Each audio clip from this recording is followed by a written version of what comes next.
Sponsored by Mortgage Right. I'm your host, John Sarianides. As always, I'm joined by Kevin Stone and Adam Kirkshin, and tonight we have a special guest for you, Patriots insider Zack Cox. And Zack, how you doing this evening? Doing great. Thanks for having me back on. It's been a little while. I don't remember the last time I was on the show with you guys, but it's great to be back. Well, hey, thanks for taking the time, man. It has been a little while, but we're excited to have you on. And before we get started here with Zack, I do want to remind you that if you are in the market to purchase your first home or to purchase your next home, give our good friend Herb Devine a call at 781-254-2846. You can also email him at herb@mortgageright.com. With 27 years of experience, Herb Devine is one of the best lenders and loan officers in the area. The spring market is here. And if you are going to enter the market, you need experience on your side and you need someone that you can build a relationship with. That's Herb. Teachers, coaches, athletic directors, administrators, you want someone who gets you and understands what you're looking for. Herb Devine can help you. As a head football coach at Situate High School, he speaks your language. He knows what you go through on a day-to-day basis, and he would love to help you out. So if you're looking to enter the market, whether it be as a first-time home buyer or to sell your current home and buy your next one, again, like I said, give him a call at 781-254-2846 or email him at herb@mortgageright.com. All right, gentlemen, let's just jump right here. And I want to start with recapping free agency. This is going to be predominantly a Patriots show here tonight. Might get into a little bit of college football here as well at the end with Boston College. And we might, Zack being a UNH alumnus, we'll certainly talk a little Wildcats here at the end as well. But free agency. Zack, I have to ask you, are you happy with what the Patriots have done so far? Because to me, depending on who you talk to, you get mixed results in terms of how people feel. Most people that I've talked to seem to be disappointed because if you remember when Gerard Mayo first got hired, he talked about burning cash, and Elliott Wolf talked about weaponizing the offense. A lot of people don't feel that has happened. What are your thoughts?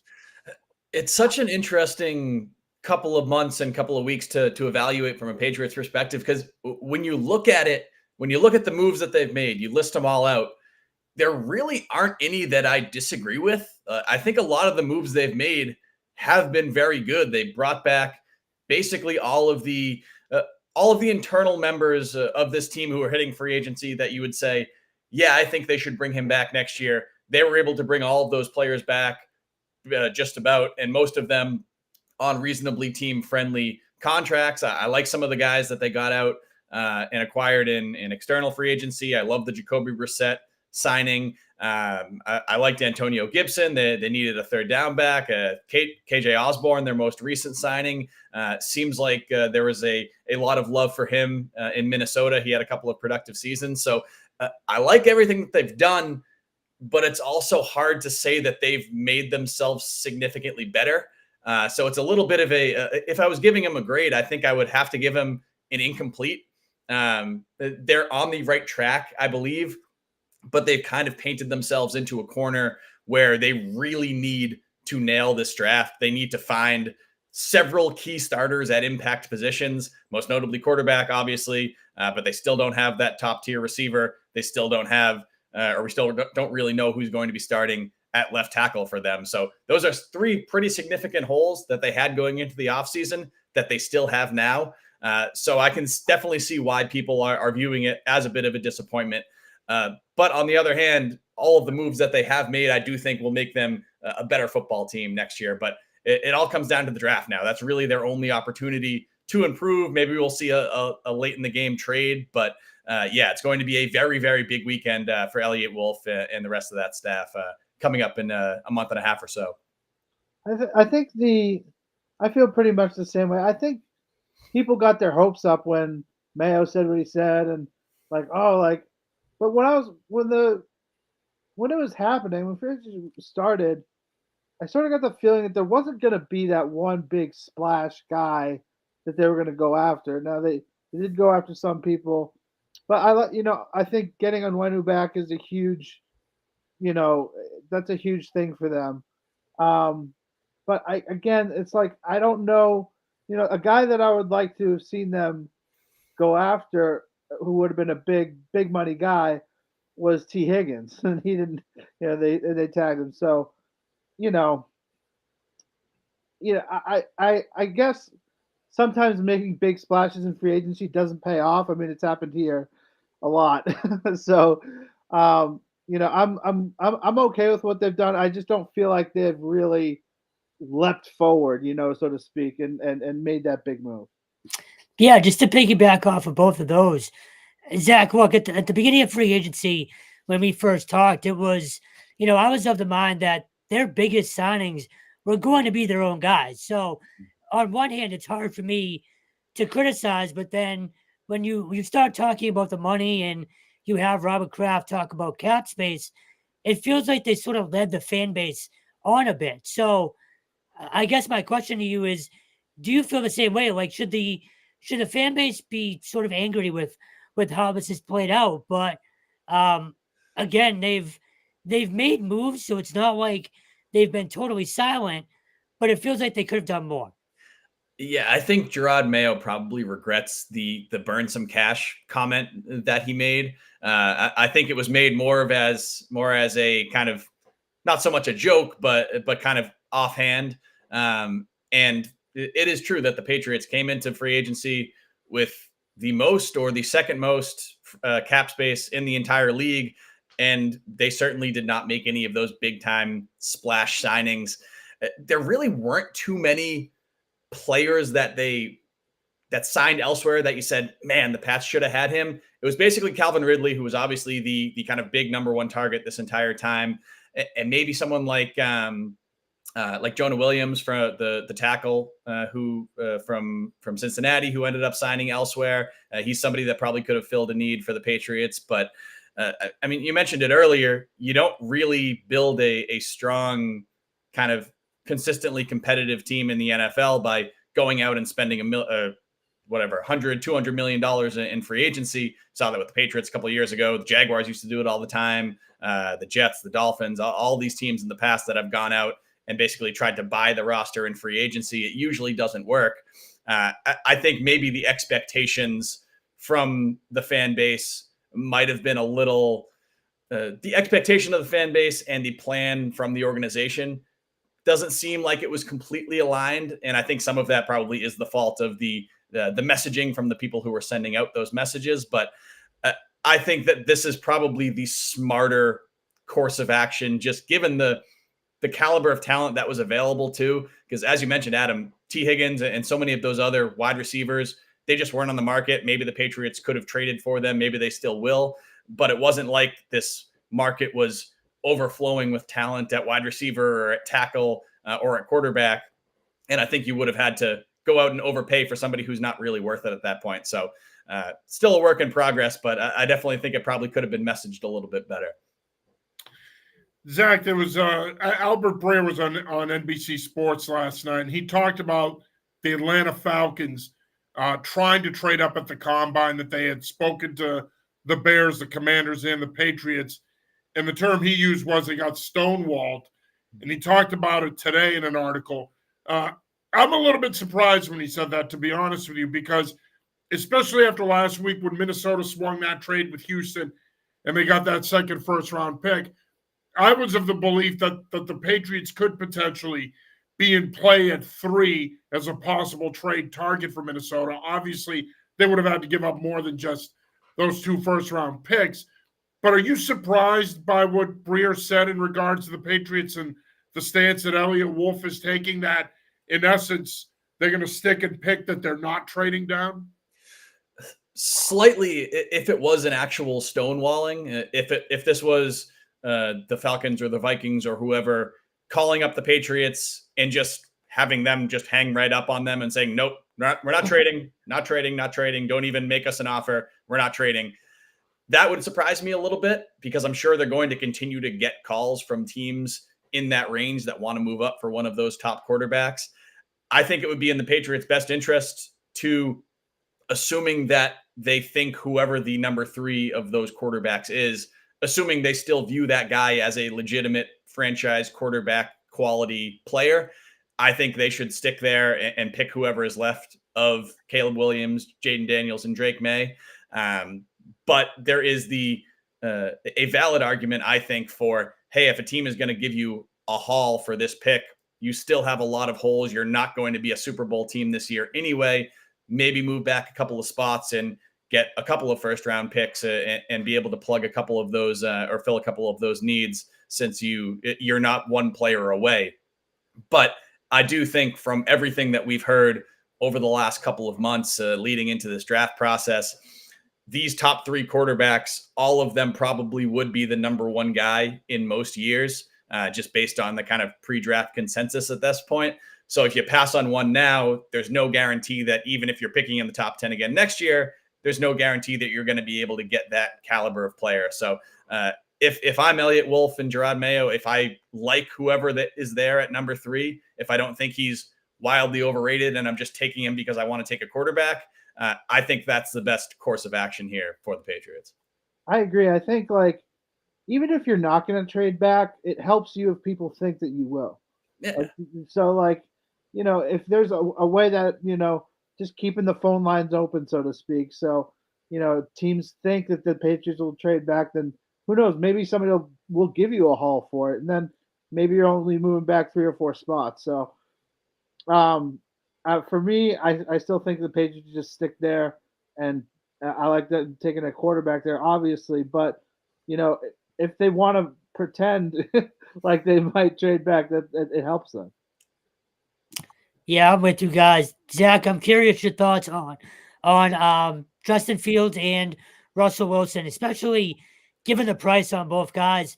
Russ was basically free, and Justin Fields went for the same thing that Mac went. Were you surprised at what they went for, A, and B, are you surprised the Patriots weren't in on either guy? Wasn't surprised with what Russell Wilson went for, just because of the offset situation with his contract. Basically any money that he would make from a new team, it would come out of what Denver had to pay him.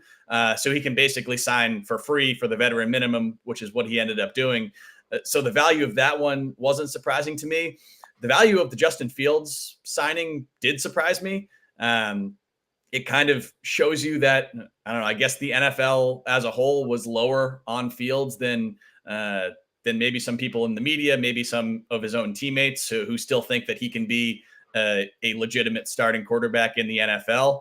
But yeah, I mean, if you look at it from a pure value standpoint, if he doesn't become the starting quarterback next year, which I think is possible, I think he could beat out Russell Wilson at some point.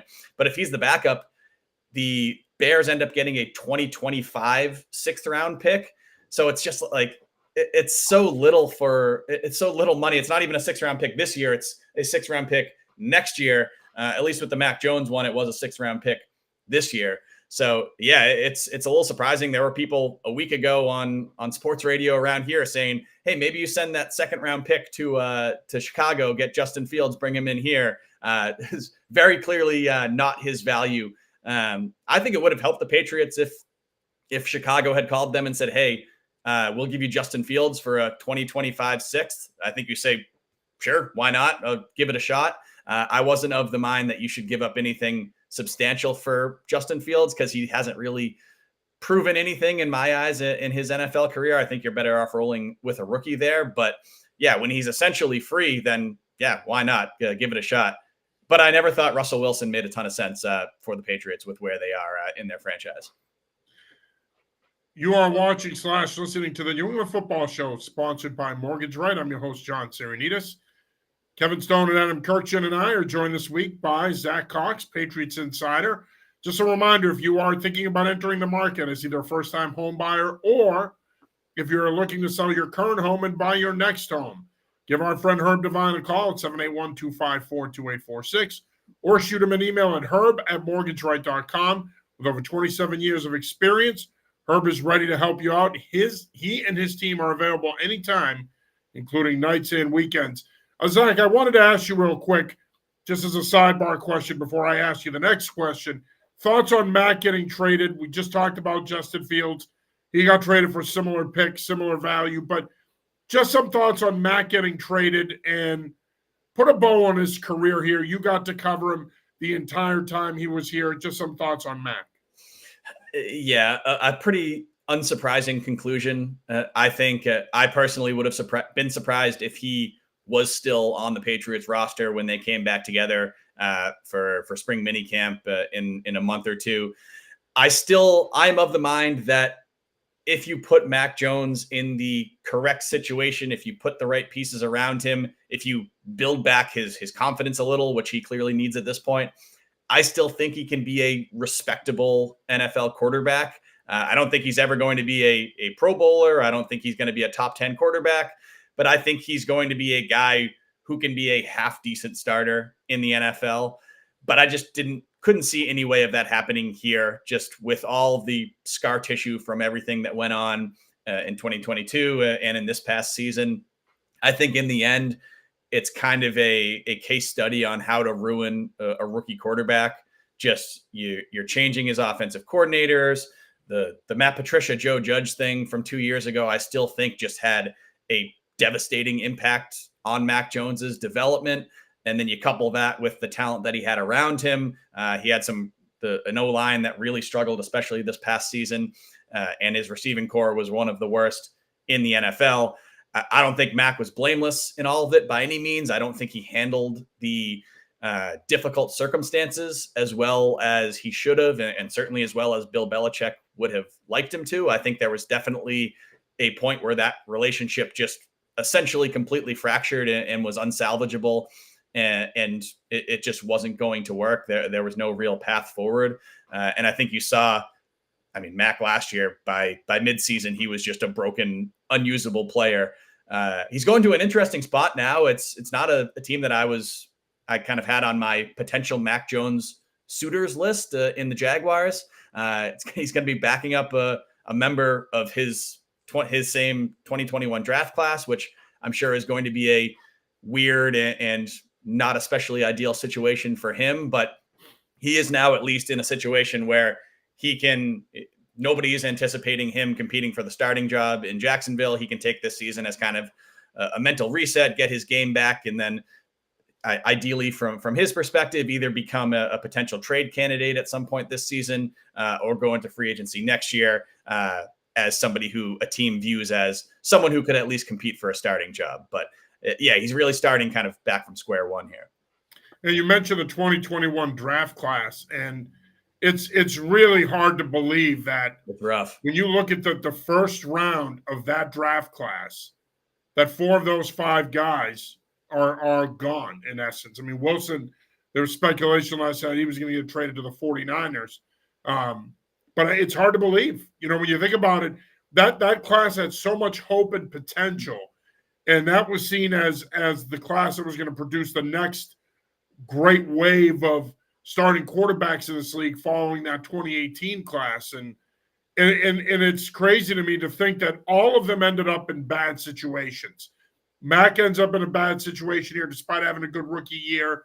We talked about that. Trey Lance, poor fit in San Francisco. Zach Wilson, it's the Jets. They F up quarterbacks all the time. That's not a surprise. The Jets somehow managed to screw up 2 quarterbacks in 3 years. It's the Jets. Justin Fields ends up in a situation where they have coaching turmoil. He didn't have a great skill group around him. And even Trevor Lawrence. Trevor Lawrence was being labeled a generational talent. He hasn't played like that. Yeah. He has not played like that. We've seen it in spurts, but he's been very inconsistent. Were you surprised to see that this class ended up as bad as it was? I think you have to be. Obviously, when you're looking at any draft, you've got to say, okay, of the top 3 or 4 quarterbacks, at least 2 of them are going to be complete busts. It's just not going to work out either because they don't have the talent or they're in a bad situation or both. But when you look at this draft, 5 quarterbacks picked in the top 15 picks. Only one of them is going to be entering this season as a projected starter. And that's Trevor Lawrence, who, as you mentioned, John, was viewed as a kind of Andrew Luck, Peyton Manning level talent coming into the league. He's been a good player. I think he's had a solid career so far, but he even has not reached the very high expectations that they had for him, or that everybody had for him coming into the league. So yeah, it's been a hugely disappointing stretch for all of those top tier quarterbacks from that year. And I think it's also kind of a cautionary tale when you look at this year's draft, when at this point, it seems pretty likely that 3 quarterbacks are going to go in the top 3 picks. Maybe you even see 4 in the top 5. It seems like JJ McCarthy's really climbing up boards based on the kind of pre-draft scuttlebutt lately. I mean, based on NFL history, like at least 2 of those guys aren't going to pan out. Like if you're talking Caleb Williams, Jaden Daniels, Drake May, 1, 2, 3, there is a very, very, very slim chance that all 3 of those quarterbacks are going to go on to be top tier NFL players. So it's just something that you got to be wary of, especially at that position where it's so dependent on fit and what you have around him. Speaking of the quarterbacks, is there one guy, and it might not be one of the top 3 guys who's, probably going to end up with the Patriots. Is there any guy that you've watched or talked about that you like the most? Maybe not the most, but maybe more than some people did. I like Drake May. I like all the top 3 look. I think the Patriots should be happy if they get any of those top 3 players. I think Drake May has been a little bit undervalued lately. Part of it is probably just with the whole pre-draft hype machine. This is a guy who's been viewed as basically the number 2 player in this draft for over a year now. I think some people just get kind of bored of talking about the same people in the same spots. So they kind of, they shift some guys up, they shift some guys down, and it usually all kind of evens out by draft night. But I think he would be a very good fit for the Patriots in this offense and for what for where they are as a franchise. He even said at the combine that he would be willing and thinks it might even be best if he sits for a little while at the beginning of his career. We'll see what ends up happening with that. Usually if you draft a guy that high, you're going to play him as soon as possible. But the Patriots do have someone in Jacoby Brissett who is a pretty ideal kind of short-term starter mentor type. I don't really get the JJ McCarthy hype as much. He certainly, when I watched him this season, didn't look like a top 5 NFL pick. Now there's people saying he could even go above one of those top 3. I don't really see that. Maybe it's just a situation where he was in such a run-heavy offense at Michigan that he wasn't really able to kind of showcase all of his talents. I think there's a chance that he could be a good player, but yeah, he's someone that's climbing up a little bit higher than I would have anticipated. To me, he seems like a pick him in the teens, pick him in the early 20s kind of guy, not a guy you want to target in the top 5.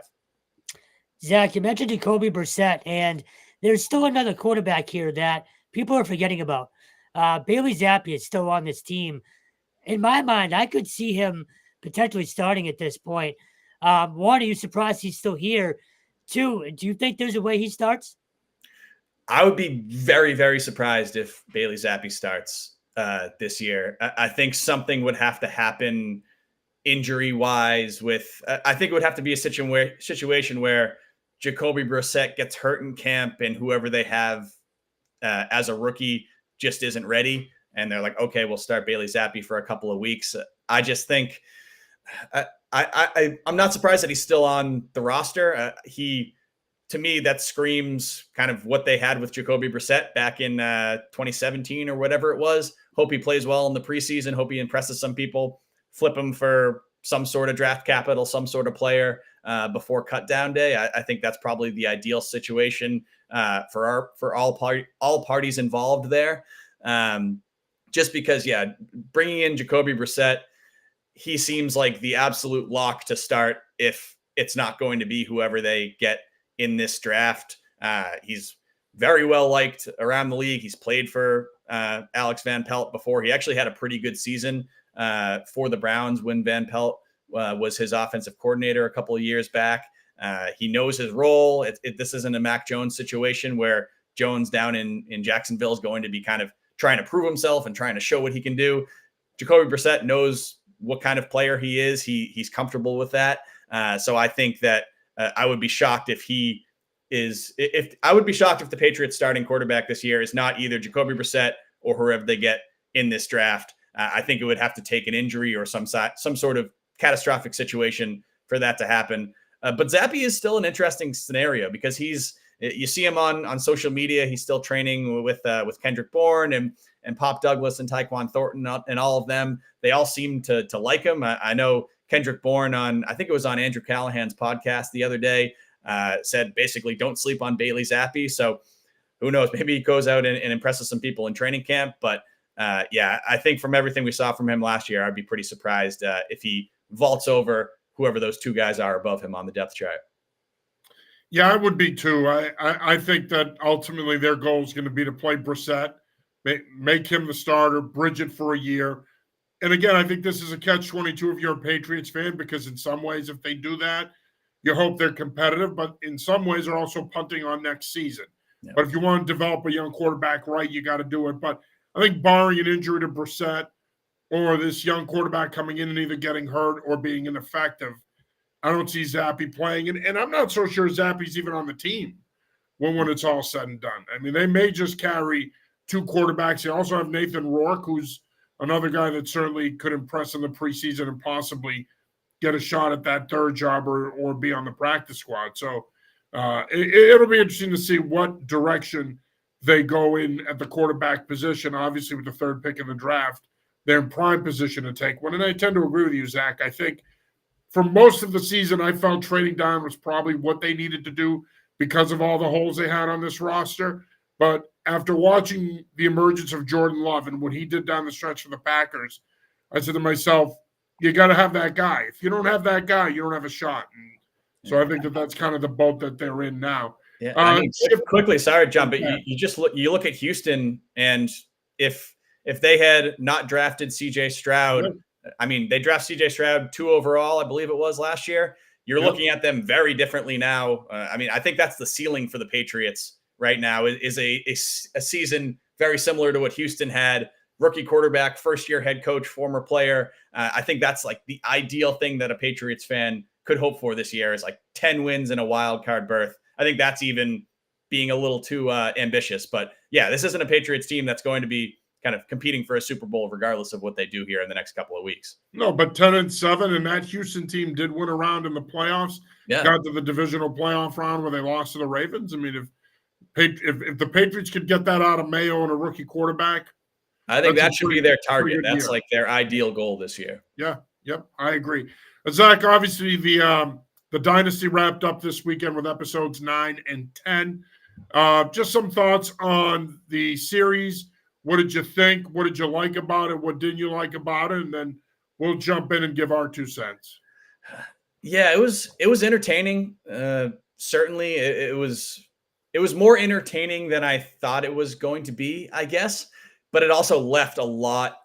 For one, it left a lot out that Patriots fans, even casual Patriots fans, can look at and say, how do they not talk about the 21-game winning streak? How do you basically kind of gloss over 3 of their 6 Super Bowl wins? There's a lot of, even some of the later Brady departure stuff, they basically didn't talk about the 2019 season at all with the contract sort of discontent and everything that went down during that year.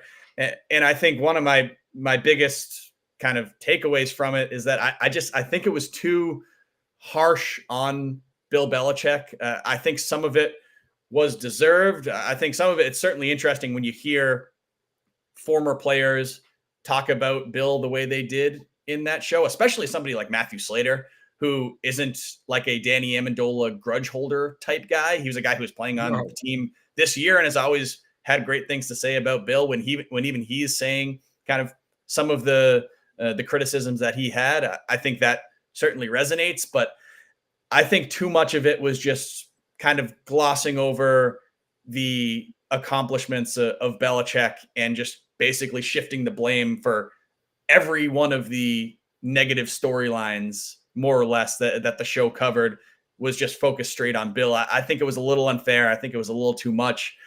I'm curious whether that would have been different if he would have been a little bit more open in some of the interviews that he gave, because at least on the way that it was portrayed on the screen, it seemed like he wasn't really willing to talk at all about any of the even remotely controversial aspects that were covered in the show. And Robert Kraft and Jonathan Kraft clearly had the complete opposite approach, and they were basically able to kind of craft the narrative the way that they wanted, and most of that was pointed toward Bill. I'm curious if Bill was able to be or willing to be a little bit more open and even say the same things that Ernie Adams said in the show. I thought Ernie was one of the best parts of the whole thing. If he had even said those exact same quotes, I think the whole product would have come off a little bit differently. So, those were kind of some of my general takeaways from the whole thing. But I don't know. What did you guys feel? I feel like the opinion among Patriots fans has been kind of split with the whole thing. Yeah, I agree. I have not watched it yet, so I understand what people are saying. Like it seems to me really ever since, well, not ever since, but when Brady left, and people seem to be more at ease with taking shots at Bill, and I think that like that's too bad because he's obviously a huge part, of every Super Bowl win. Even since I just think like I don't know. I'm not happy with the way that Bill's been treated in a lot of these things. But I haven't seen the show yet. But I that's what everybody seems to be saying is that it's like anti-Bill and something, and I think that's unfortunate. Yeah, I mean, I thought it was very entertaining. Zach, you and I are pretty much the same age, so those earlier episodes, that was sort of a nice memory lane type thing for me, at least, especially the 90s and those early 2000s teams. But I thought these last two episodes were fascinating just because of some of the quotes we got from guys like Gronk, and you mentioned Slater and Amendola, just on the record stuff that we hadn't heard, particularly about the 17 team. And to think that team went to 2 Super Bowls and won one of them with all that crap going on is mind blowing to me. But I thought the 17 episode was fantastic, and some of the details that we got about Belichick and how those players felt. I thought that was almost worth the entire show itself. And I thought the Hernandez episode stood out too, just some details that we didn't know about as well.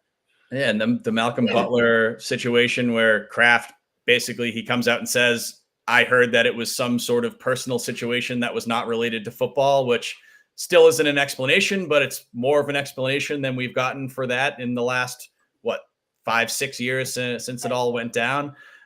And one of the big things that popped into my mind late in the show in one of these final episodes was they recorded all of these interviews like a year and a half ago. Yeah. Like this would have been, if the Patriots had been slightly better this year and Bill was back for another year, this would have been just monumentally awkward for this all to come out when Bill Belichick is still the head coach of the team. Now, maybe they would have edited it a little bit differently, but the first episode came out a week or two after the parting of ways. So there was a very real chance that all of this kind of Bill bashing could have been occurring while he was still the head coach of the team. And that would have been, again, monumentally awkward.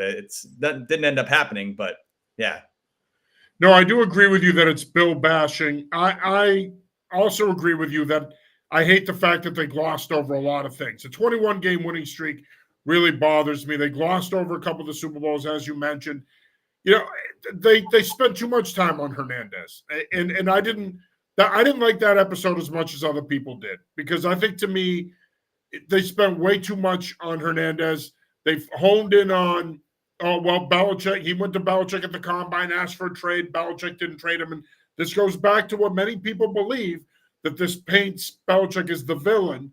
That had Belichick traded him, maybe Odin Lloyd would be alive. They didn't say that, but that was the implication, like as if Bill somehow knew that a couple months later he was going to murder someone.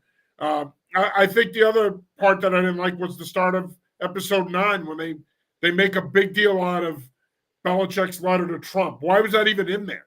So you mean to tell me that you don't put anything in there on the 21-game winning streak? You don't talk about the 2019 season and really delve into the Brady departure. You don't talk about any of that stuff, but you waste the first 10 minutes of episode 9 talking about how Belichick sends Trump a letter of support. That upsets the players. Then they get into the kneeling thing. That didn't need to be in it. No offense to the players, but that didn't need to be in it, in my opinion. You could tell the story of the dynasty without talking about Belichick sending Trump a letter and pissing off the players. And I want to go back to something you said, Zach, that I think is so true. You look at a guy like Matt Slater, who's been the consummate pro. Even I, and just being in the locker room more the last couple of years, I was in the locker room early on in the early parts of the dynasty, and then getting back into the locker room the last couple of years. To your point, Slate has always been the consummate pro. He's a Belichick guy. He's always stood up for Belichick. He's always been a leader in the locker room, a leader on the field. I mean, the fact that they even got him to be somewhat critical to me was surprising. But overall, I thought it was good. I thought it was entertaining. I think the priorities of the show weren't in the right place, though. I just think, to me, ultimately, they should have told more of the story. As far as the Butler thing goes, who knows? You know what I mean? Look, the only one that knows why he didn't play is Bill Belichick. Maybe Belichick will talk about it someday before he goes. But until that time comes, we're never really going to truly know. I would hope that he didn't bench him over something personal, because now you're cutting your nose to spite your face. And that's just flat out stupid. He was their best defensive back that year. It just makes no sense to me. But overall, I thought it was good. I don't think it lived up to the hype. I think you can get differing opinions on it, but we'll see. I do want to pivot here and talk a little bit of college football here in the last 7 or 8 minutes that we do have. Zach, I want to get your thoughts on Bill O'Brien. Of course, he leaves initially to go to Ohio State to be Ryan Day's offensive coordinator. Ends up coming back, however, as the new head football coach at BC. Just some thoughts on that. I think it's a great get for BC. That's a tough job. That's a really difficult job to have success in. It's really hard to recruit. It's difficult to compete with some of the academic standards that BC has. Just, it's tough to, I don't know, lure a recruit from Texas to come up and play college football in snowy Boston, where not many of the local fans really even care about BC football all that much. So I think he's got an uphill climb to bring them back to respectability. But I mean, from a BC standpoint, you get a guy who has had success at the NFL level, had a lot of success in college at Penn State. I mean, he turned that Penn State program that was just in complete shambles when he arrived. He made them respectable within 2 years. I think he's got the kind of attitude and mindset to kind of resonate and get his message over with some of these college kids. I think it's been good that he's been able to bring some of his staff members as well. I know Will Lawing, who was the tight ends coach with the Patriots last year, is going to be his offensive coordinator.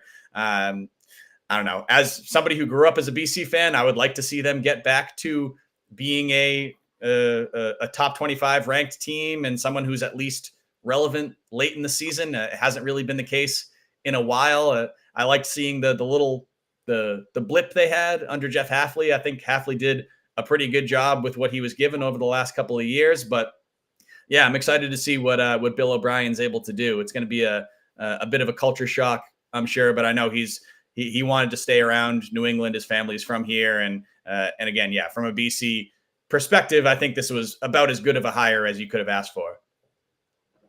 Yeah, I think one of the things I like about it is he was their first choice, and they got him to come. Like, yep. A lot of times when you have a first choice, you don't get them. Like, but this, and I think the fact that he's been in the pros, coached a Power 5 team, all this stuff, he's somebody that people know, and I think he's somebody that recruits know. I mean, he was, coaching the Texans, offensive coordinator of the Patriots. I mean, I think he has a lot of cachet, and sometimes that's what BC needs, because they're not the top of the market in terms of, attention in this market.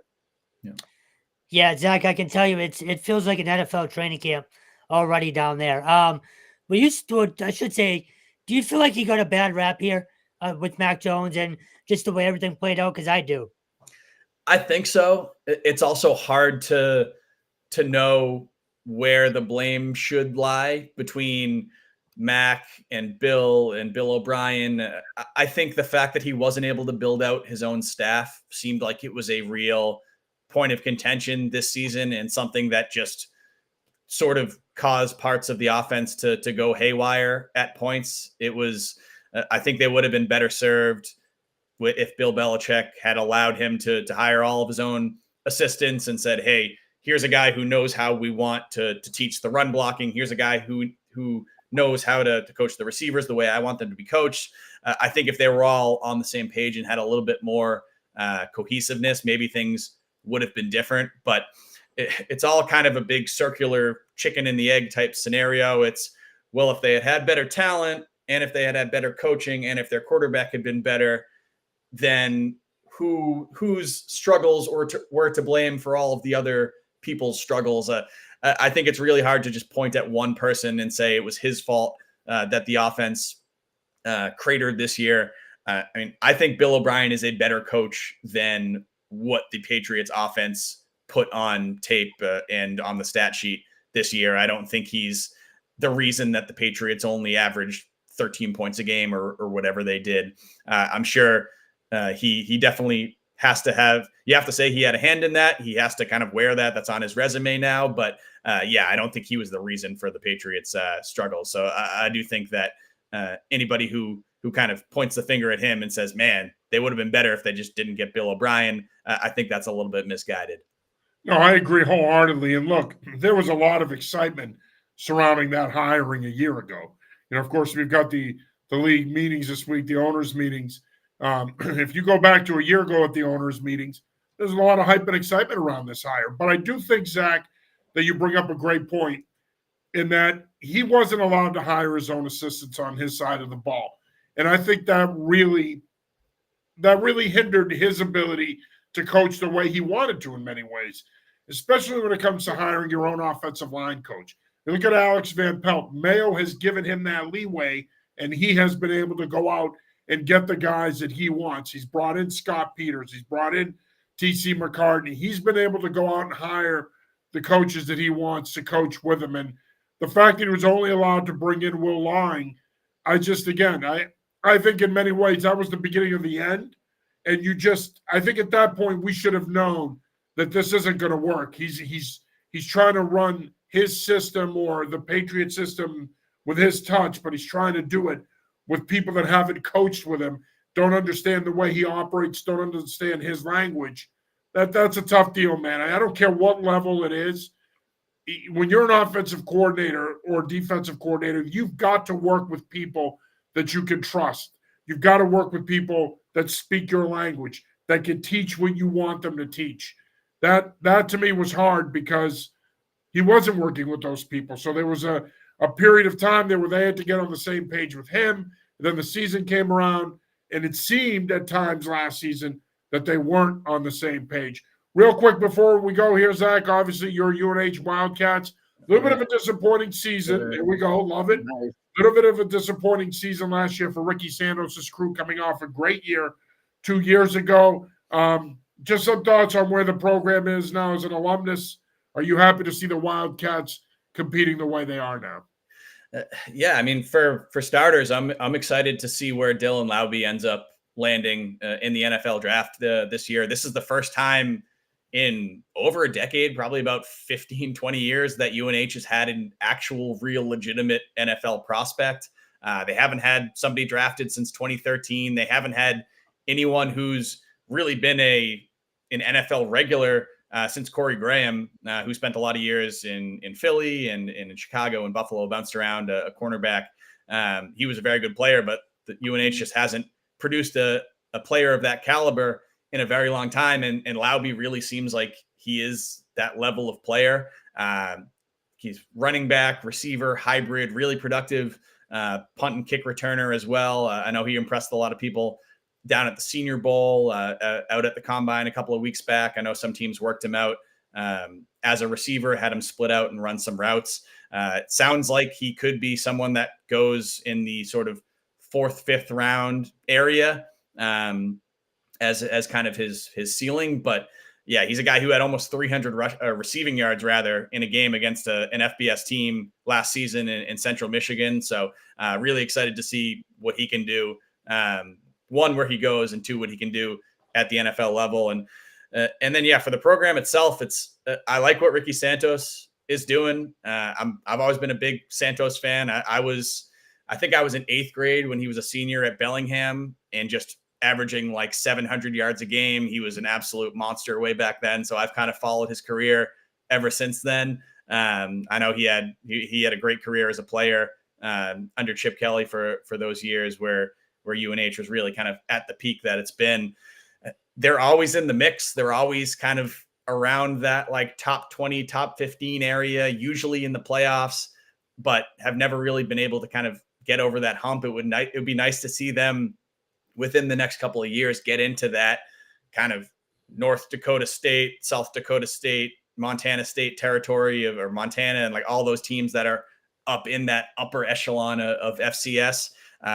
And I think Santos is a good guy to be leading them right now with the experience that he has. But yeah, it's been kind of that plateau that they haven't been able to crack through. So hopefully we'll see him do that in the next couple of years.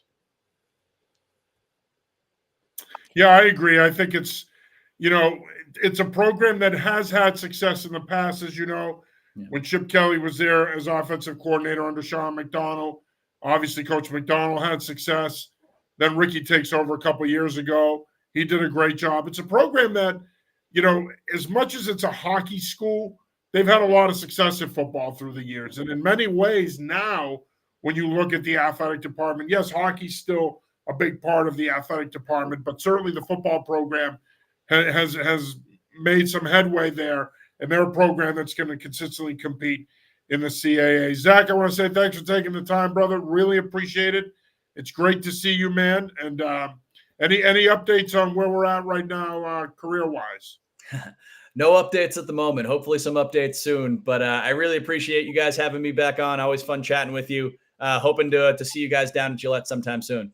Yeah, same here, man. Thank you for taking the time. And, we look forward to chatting again. And it's always a pleasure, brother. I've known you since you were 15 years old, back when you used to listen to me rant and rave when you played at King Philip and I was the offensive coordinator. And I was telling you guys that drives are like vegetables. You should finish them. So there you go. We go way back, my friend. It's great to see you, brother. Yes, we do. Great to see you guys. Thanks again. All right. That is Patriots Insider Zack Cox. That'll do it for this week's episode of the New England Football Show.